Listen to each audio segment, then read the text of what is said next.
Chapter 15. The first raid was my idea, and it was a disaster. It wasn't even a real raid. We staged a mock attack on the core scraper just to see how well we could get in, get out, and use the diggers to maneuver in the rock. We lost our first digger when Mandeep swerved too quickly and ripped into the engine block of Finn's machine. It could have been way worse. A foot closer to the cockpit, and Finn would have been seriously injured or killed. After extracting Finn from the wreckage, we reassembled outside the infirmary. Look, everyone, you've got to pay closer attention to the directional indicator on the map. The arrow needs to be pointing directly ahead, right up the middle. If it swerves, it means you're off course. We'd gone through this in training over and over, but in the stress of a real or close to real scenario, it had been one of the first real lessons they'd forgotten. Elena stood next to me. There's also a motion sensor on the front of the digger. It picks up vibrations in the rock. It will alert you if you are close to something that's moving, so you can avoid loose rock or other diggers. Mandeep's shoulders sagged. I wasn't trying to make her feel bad, but we couldn't afford to mess up in a real raid. It's a lot to keep track of, I know. That's why today is just a practice run. Elena stood with her arms behind her back and began to pace from side to side. Miners, listen up. We want to attack in a line, left to right, but we don't want them to anticipate where we're coming from. So we also want to stagger the ETA of our entry into the target. Can you put that in English, General Rosales? Jimmy said. Elena scowled as Pavel joined in. Shall we recon with the mission over and out and rejig with the, he said, smirking. I frowned at both of them. The idea is to have one of us do quick salvage while the others are there for backup. Or demolition, Elena added. Don't worry too much about destroying stuff. You have to break a few eggs to make an omelet. The main thing is to get in and out quickly. This is a mock raid, not a mock battle. I stole a quick glance at Elena. She was frowning.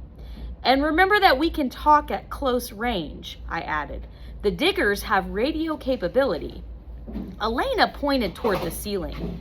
The landers can't pick up the signal way up there. Things will be a bit different from a real raid when we're closer to them. But for today, feel free to keep your radio on for the whole drill. Otherwise, pretend this is a raid on a lander food depot. Don't worry about taking prisoners, Elena said, a steady look in her eyes. I felt a pang of sadness. As much as Elena had agreed to my plan for mini raids, I knew that she really wanted to fight and kill landers. All I could do was hope that never had to happen. I strapped on my helmet. Let's get back in those diggers. Aim for the 28th floor. We cut in from the exterior wall, in and out quickly. I had a faint hope we might find the lost map on the 28th floor. I was tempted to tell everyone about the map and the beacon, but I remembered the blasting Elena had given me, so I kept it quiet for now. Let's see what we're capable of, Elena said. We fired up the diggers and cut into the rock, rising toward the ruined hull of the core scraper on a steep angle. We reached the level of the 28th floor, then flattened out and approached in a set sequence. I went first, Pavel second, then Mandeep and Finn. Elena would come at the floor last, sneaking in as the imaginary landers were distracted. She would steal some food or sabotage some part of their operation. Pavel swerved unexpectedly before we'd gone more than a few feet, gunning his engine and cutting right across my path. My disruptor hit the resulting air pocket and stalled. I was supposed to be the first one into the building, but now I'd be lucky if I got there before Elena. That was worse than not getting there at all, at least for the sake of our little rehearsal. I'm out, I called into the radio. Number 1 is down. Wimp, Elena called back. Ha ha, I said, but I smiled. Joking was the way to alleviate the stress. That was, if she was joking. "I'm going in," Mandeep called over the radio. I heard the sound of cracking concrete, then a much louder rumble. Guys, I think I just took out a support beam." As if to back her up, the rumble got louder. "That was Finn," Mandeep said. "He just took out another support beam." Stuff falling all over the place. She sounded panicked. The rumble grew even louder and constant. This was a very bad thing. The core scraper wasn't as stable as I'd hoped. The top floors must have continued to collapse. The pillars had been holding it up. "Elena, pull back! Abandon!" Mandeep called into her radio. Then her radio went silent. "Negative," Elena said. "I'm going in. I need to test my aim." "Get out of there," I yelled. "Everyone back to the camp, now!" "I can't see Mandeep anymore," Finn said, his voice trembling. "Finn, reverse! Reverse!" I yelled. I could hear him through his radio, firing up his engine and slamming it into reverse. I hoped my disruptor had cooled enough to start up. I nudged against the wall and fired it up. It burned blue and began dismantling the rock. I gunned the engine and sped toward the core scraper. I broke through the wall close to Mandeep. Her digger was crushed. A giant slab of concrete pinned down the entire front section. I slammed my fist against my steering wheel. Then I saw something moving in the cockpit. She was alive! I turned my digger toward her. My disruptor had shut off, but the drill would work. I cut through the debris between us slowly. I could see her fingers scraping against the latch, desperately trying to escape before more concrete came crashing down. "I'm almost there! Hold on!" I yelled, through those I suspected she couldn't hear me. I began digging through the slab that was pinning the cockpit lid down. The drill ate away, sending chunks of the concrete flying. Just then Elena shot through right next to me. Her aim was accurate, but incredibly ill-timed. She slammed sideways into my rear, knocking me off target. The front of my digger listed to the left and began slicing into the shell of Mandeep's cockpit. A few more seconds and she would be shredded. I strained with all my might to turn the steering wheel back to the right. I could feel the muscles in my arm ready to rip. With a lurch, the digger moved and began slicing back into the concrete.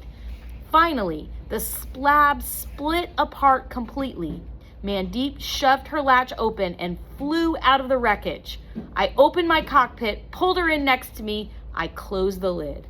"Hold on," I said. Mandeep was breathing so fast, I thought she might explode. I slammed the digger in reverse, swung to face the rock, and ignited my disruptor. We sped back to camp.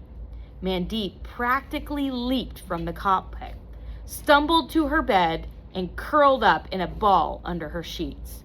Maria marched up to me angrily. "What did you do?" She spit an inch from my face. "There was a problem with the structure of the floor. I got her out. She'll be okay." "She better be," Maria said, shoving me backward.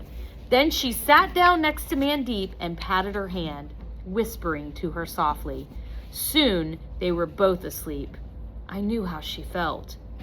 Why hadn't Elena listened to me? Why hadn't she stopped?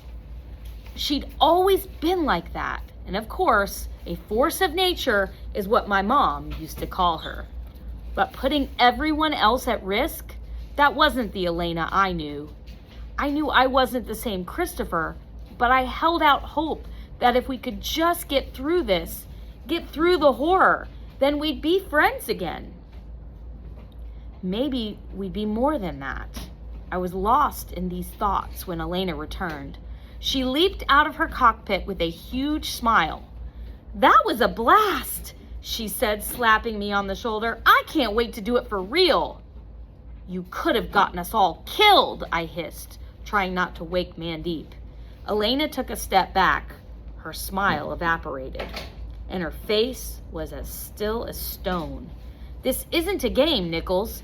We need to know what we're capable of. I know, you said that. Well, one of the things you need to be capable of, Rosales, is following the plan. Or would you prefer to spend our first real raid back here, babysitting? I thought sounding like Elena might get her to listen to me. Elena glared at me. I couldn't tell if she was hurt or just angry. Remember when we all agreed we needed to work together? We still need someone to act as a leader, and that seems to be my job. So let me lead. That means that when I say get out, you get out. You understand? She continued to glare, saying nothing. She swung her backpack off her shoulder and opened it up. It was filled with food and supplies she'd salvaged from the core scraper. I stared, incredulous. How? I said, not quite able to visualize how she could have done all this in just a few minutes in the middle of a collapsing building. That's amazing, I said. Not questioning your authority, sir. She stood back up straight. I hit your digger, but if you'd operated according to plan or signaled your location over the radio, I could have avoided you. I knew I was supposed to arrive close to Mandeep, so I was planning on saving her. When I saw you were there, I decided to actually test our original plan and do a search for supplies. I found some. I started to feel guilty about ripping into her, even though she had disobeyed an order. You could have told me your plans too. Elena gave a quick nod. Noted. Communications will be more open in future, sir. Don't use the military lingo. Elena paused and in barely a whisper said, It helps me. There was something in her voice, a slight tremor. She even bit her bottom lip. Everyone had been through so much, and we were all coping in so many different ways. I reached a hand toward her. She dropped the backpack at me and took a step back. There's more in the back of my digger. There's still more on the other floors of the core scraper. She pointed at the backpack. That is what I'm capable of. No more practice needed. We can fight and fight now. Finn, Mandeep, Jimmy, you and me, we are ready.